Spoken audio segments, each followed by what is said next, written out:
Ladies and gentlemen, today I want to talk to you about one of the most important aspects of achieving true success and fulfillment, finding your why.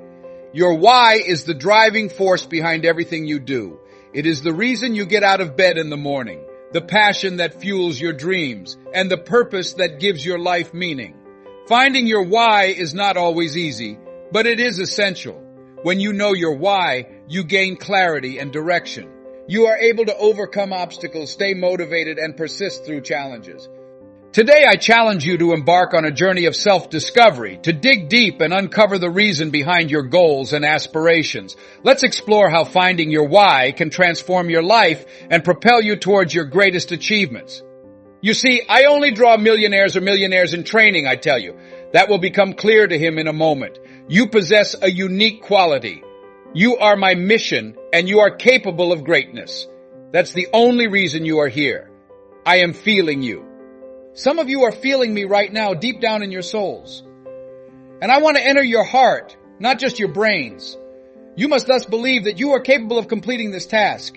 You have to start believing, then you have to keep believing it, and feed it by watching videos, attending conferences and seminars, pushing yourself and challenging yourself. Osborne once stated that you will never progress unless you try to accomplish something that you have already mastered. Additionally, you'll also learn certain facts about yourself that you are now unaware of as you start to push yourself. Additionally, you start examining your dreams, yourself, and your experiments. And one of the most crucial things is to walk into your greatness. Whatever your aspirations are, please tell me they're there and move forward before you're ready. You possess a price. Move before you're ready, said trainer and motivational speaker Pritchett. In life, we are told to walk by faith rather than by sight. You really want to start pushing yourself, you see. You wish to start taking more chances. You wish to demand more of yourself. The majority won't act in that way. You see, the majority of people lead low-risk, low-life lifestyles. As Viscount once remarked, you cannot grow if you are not willing to take risks. You can't become your best self if you can't evolve. You cannot be happy if you are unable to reach your full potential. And what else is there if happiness is out of your reach? I agree with Helen Keller's remarks. Keller's, life is a brief and uncertain journey. Prioritize eating the dessert. You should thus start taking some chances. You should start pushing yourself, accept failure, and learn from your mistakes. Refrain from giving in to the temptation of playing it safe in life and your fear of failing. Life is too short to leave alive. To get out of here, you have to die. Another thing is that you examine your dreams and yourself. Purge the toxins from your life. Put that in writing. You see, I believe that the majority of people never reach their actual life goals because they are surrounded by too many negative, toxic people who sap their vitality. You need to ask yourself, what is this relationship doing to me? As you consider the people in your life, how does that affect my life? Has my character improved? The Measure of a Man by Sidney Poitier is a powerful book, but I strongly suggest getting the cassettes instead. His voice is amazing, and he made a comment there. He claimed that when you take a stroll with someone, an unconscious process takes place. It is not said. You have to adapt to their speed, or they have to adapt to yours. Whose speed have you changed to watch? Do you wish to surround yourself with people? Gather your team, but make sure they are someone you can learn from, advises my daughter, Ona Brown, a speaker and coach. I will never forget that Bishop and T.D. Jakes and I entered a board meeting while I was on a special board. As he opened the meeting, he gave each person a quick glance. You're fired as soon as I find out as much as you do, he said. The meeting is now open as a result. On that boy, everyone kept learning new things. My friend Dennis Kimbrough, an Atlanta-based motivational speaker, once told me that if you're the smartest person in your group, you should find a new group. Trust me. Thus, gather your team as you examine yourself and consider the future. Your net worth is determined by your network, according to George Fraser. Who are you letting into your ears? Which kind of connections are you making? Do they represent a liability or an asset to you? Do they uplift you or do they bring you down? Toxic individuals and nourishing people are the two categories of people that come to mind. Those who nourish you bring out your best qualities. They hold you responsible, stimulate you, and offer encouragement.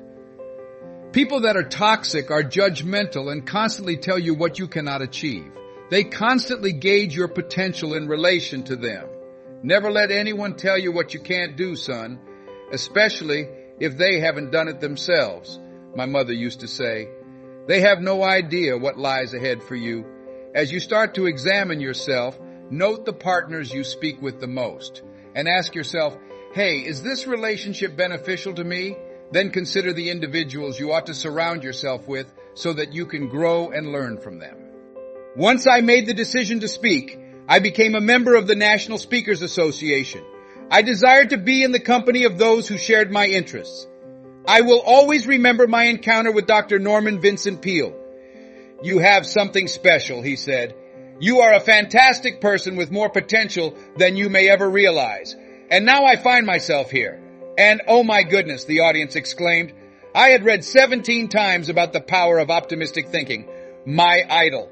When I met him backstage, I introduced myself as Les Brown to Dr. Pilheim. I've read your books and listened to your recordings. Sir, we were given them in special education. And I would adore joining you on stage someday. He gave me a look and said, young man, it's possible. It is conceivable. However, this man gave me goosebumps whenever he talked. His diaphragm was the source of his deep baritone voice. You possess a unique quality. You are capable of greatness. He took precedence over the internal dialogue in my head. I will always remember a gentleman. Dr. Carter G. Woodson, a Harvard graduate, is an exceptionally intelligent man. If you can predict a man's thoughts, he said, you never have to worry about what he might do. When you can instill a sense of inferiority in a man, you won't need to force him to pursue a lower status. He will pursue it on his own. You never need to tell a man to go to the back door if you can make him feel like a deserved outsider.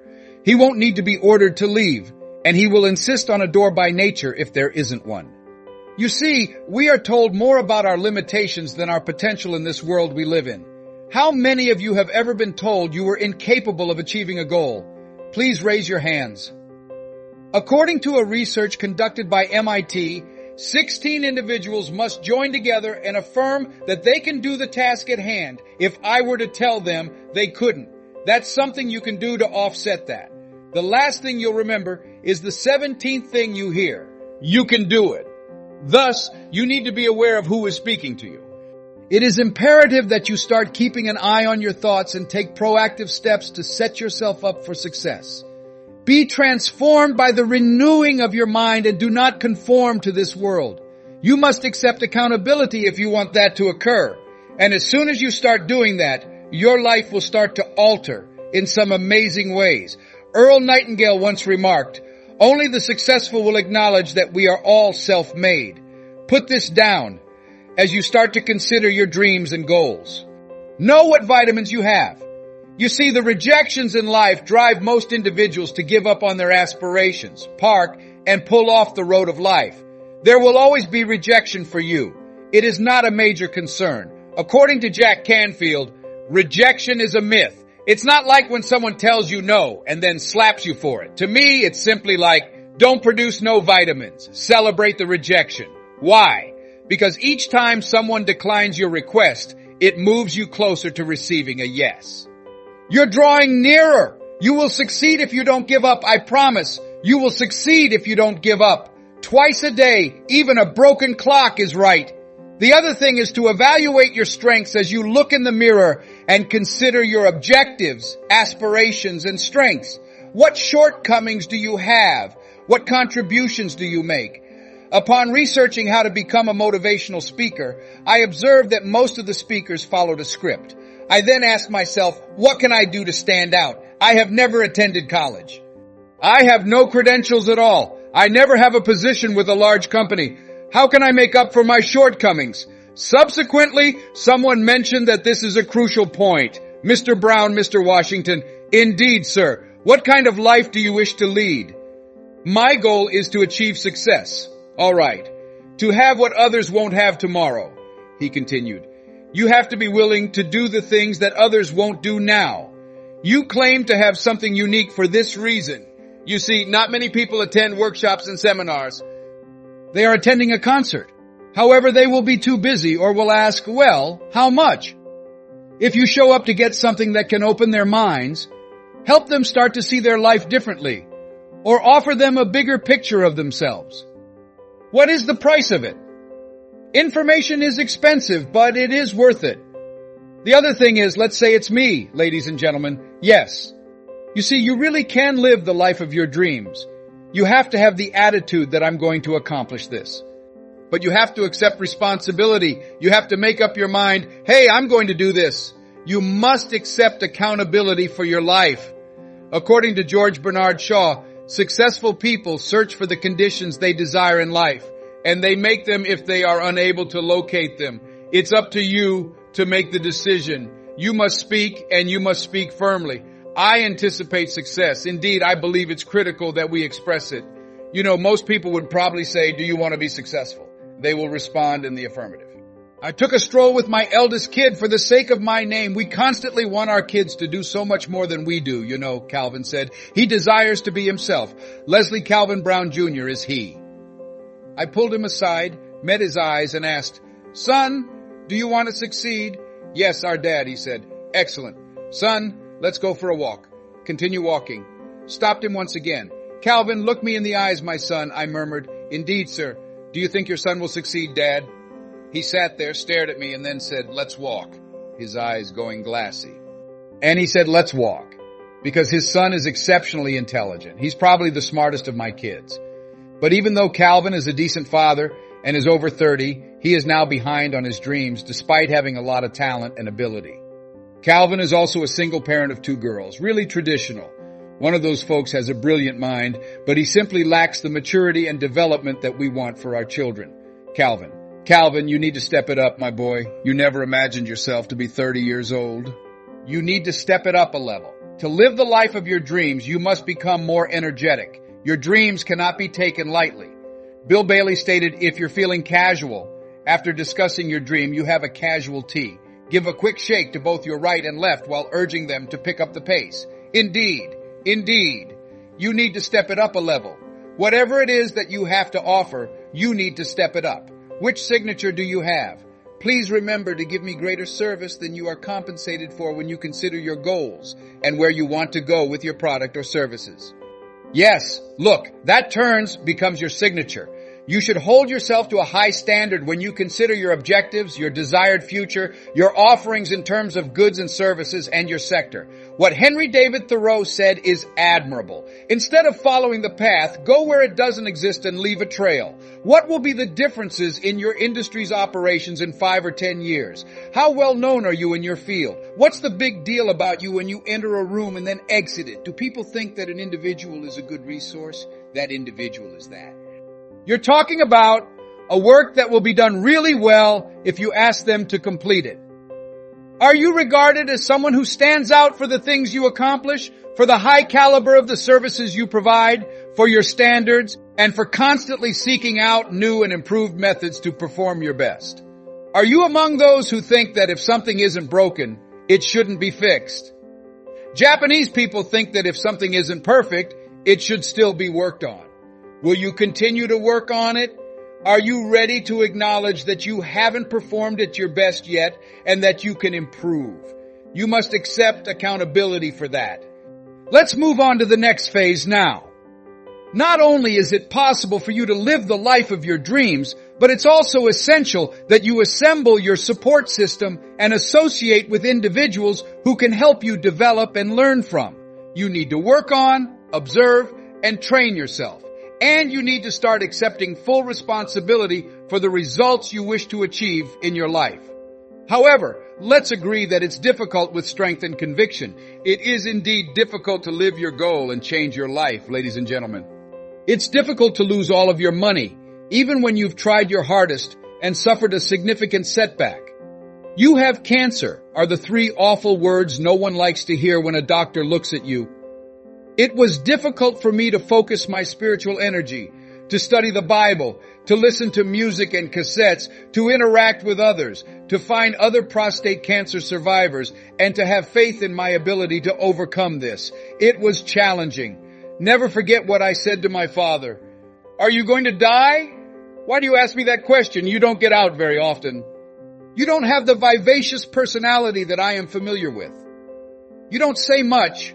You are alone in the room for a considerable amount of time. Are you giving up, Dad? Are you going to give up? Will you allow the diagnosis of that physician to become your truth? When my father sees me get my degree, indeed, my kid, indeed. Yes, I will engage in combat. I don't think it's time for me yet. No. I will witness your graduation. Above and beyond that, though, I have other plans for my life. I appreciate you asking me that too. However, I have to admit that I'm afraid. I've never been in this circumstance before, therefore I'm afraid. Speaking with people and offering encouragement when they face difficulties in life has come naturally to me. However, I'm myself, and I don't feel any less of a guy for telling you this. Yes, I do need assistance because I'm afraid. Please repeat after me. Request assistance. It's not that you're weak. Rather, it's that you want to stay strong and beg for assistance. And keep going till you succeed. Indeed. You see, life is difficult. Additionally, there are times in life when you'll require assistance. It will be necessary for someone to talk to you. Someone needs to give you some words of wisdom. Willie Jolly is a motivational speaker that I know well. A setback, he claimed, is a prelude to a return. Willie's tapes had to be listened to. Kevin Brace is another acquaintance of mine who speaks. Les, come on, man, you can do this, he said. This is something you can accomplish. You're capable of a home run. It's finalized. Les Brown is who you are. That cancer needs to leave your body. Talk to me, Kevin, I said. Speak with me. That's the information I require. Those were words I needed to hear. Whoever you are, I don't care. For pride, many will not allow themselves to ask for assistance. Pride appears prior to a fall brought on by ego. To have ego is to push God aside. No, seeking assistance is not a sign of weakness, but rather a desire to stay strong and make a request for assistance. And keep going till you succeed. I am here because so many people are there for me. I'm here because when I was having trouble believing in myself, a lot of people did. Secondly, let's all agree that it's worthwhile. Yes, I believe. You need to come up with 5 reasons why this will be worthwhile. Therefore, put it in writing. For 5 reasons. For you, what will make it worthwhile? My desire was to look after my mother. My own was, I want to make a difference in the world. For you, what will make it worthwhile? My goal is to make a lasting impression. Mine is to refuse to pass away without having lived. For you, what will make it worthwhile? Please repeat that to me. You must be starving. Mr. Brown, what do you want to do with your life? Said Mr. Weinshard. I, Sarah, wish to work as a disc jockey. Is that accurate? Indeed, sir. All right. I know you must be hungry, Mr. Brown. I want you to pay attention to Paul Harvey, he continued. He is the best communicator in the world. Always look for a mentor or coach, someone who is pursuing your desired path. Observe them. See how he handles the other portions of the tale. Pay attention to his voice. Mr. Brown, sharpen your intellect and improve your ability to communicate. You tell the world who you are the moment you open your mouth, young man. Remember, Mr. Brown, that you have to be hungry. Spend some time growing as a person. I thus began my training and self-improvement. And shortly after that, I approached him. I've been working on myself, sir, I added. I completed the tasks you instructed me to undertake. I zag and constantly listen to Earl Nightingale. Additionally, I've been reading the book by Dr. Norman Vincent Peale, and I'm prepared. I practice for 2 to 3 hours every day, sir. Is that accurate? Indeed, sir. Excellent. It's obvious that Mr. Brown is hungry. I asked, sir, why do you keep saying that? Hunger makes people unstoppable. Mr. Brown, there is no justification suitable for those who are starving. Face the music outside. Remember, young man, to always be hungry and to avoid consuming too much vitamin. I traveled to Miami Beach to apply for a job. Program Director Milton Butterball Smith was in charge. Good day, Mr. Butterball. Greetings, sir. Les Brown is my name, sir. I enjoy working as a disc jockey. Do you have any background in journalism? He asked, addressing the young man. I don't, sir. Have you ever worked in broadcasting? I don't, sir. I apologize, but we don't have a position for you, he stated. I returned and informed Mr. Washington. I was inconsolable. Mr. Washington, I said. They declined. Sir, they wouldn't even let me try out for them. Please don't take it personally, Mr. Brown. I advised you not to take your vitamins. It takes 7 rejections for most individuals to say yes, since they are so pessimistic. You are invincible, Mr. Brown. You must be starving. Return once more. Indeed, sir. Good day, Mr. Butterball. Greetings, sir. Les Brown is my name, sir. I enjoy working as a disc jockey. You weren't here yesterday, young man? Yes, I was, sir. I told you no yesterday, didn't I? You did indeed, sir. So why have you returned today? To be honest, sir, I had no idea if someone had been fired or laid off. No one was fired or laid off. Now leave this place. I returned the following day. Greetings, Mr. Votivoil. Greetings, sir. Les Brown is my name, sir. I enjoy working as a disc jockey. I am aware of your name. You weren't here the previous 2 days? Yes, I was, sir. Did I not tell you? No. The previous 2 days? You did indeed, sir. So why have you returned today? To be honest, sir, I had no idea whether someone had passed away or became ill. Nobody fell ill or passed away. Nobody was fired due to a fire. Don't come back here again, please. The following day, I returned, grinning broadly, and seemed as though I was seeing you for the first time. Greetings, Mr. Vanderwale. What's up with you? He gave me a furious glare. Go grab me some coffee, he said. Yes, sir, I said. I thus started helping the disc jockeys with their errands. I would fetch them lunch and dinner, then spend hours in a control room learning every move they made with the instruments and the control board. I did this because I knew I would eventually be in charge of the microphone. Subsequently, on a Saturday afternoon, a radio host named Rockin' Roger was indulging in alcohol while broadcasting. Rockin' Roger began to slur his words since he was so inebriated. He was going to topple over in the chair. Clearly, he was unable to finish his program, and there I was, staring at him through the window of the control room. An afternoon, on Saturday, I was the only person there, young, eager, and ravenous, and I was moving back and forth while yelling, "Drink, rock, sip, rock, and drink. If you'd asked me to, I should have gone get him some more." The phone rang shortly after that. I answered the phone, and it was the general manager. I greeted them. "Little boy, meet Mr. Klein," he said. I acknowledged that. "Rock can't finish his program," he remarked. I acknowledged that. "Would you please bring in one of the other DJs?" he asked. "Yes, sir," I said. I ended the call. "You must be thinking I'm insane," I said. "I told my mother and my girlfriend Cassandra to come out on the front porch and turn on the radio when I called them.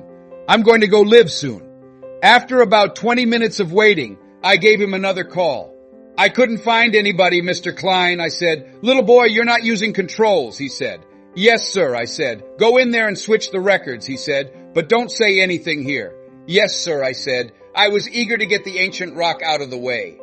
I slid on a quick record. I said, "Look out, this is Les Brown, your platter playing Papa, LBD Triple P. None existed prior to me, and none will exist following my departure. That makes me the one and only, young, unmarried, and truly in love with Domingo. Do possess the qualifications to satisfy you and provide you with a ton of action. I'm your love, darling, so watch out. I was starving, man. You have to be hungry. Say those who aspire to greatness as they shake hands with folks on your right and left. Which legacy do you have? What will you say in your statement? Decide. Each and every day. Read it each day. I will not give up and cease to exist. I would like to leave you with something my mother used to like hearing me say.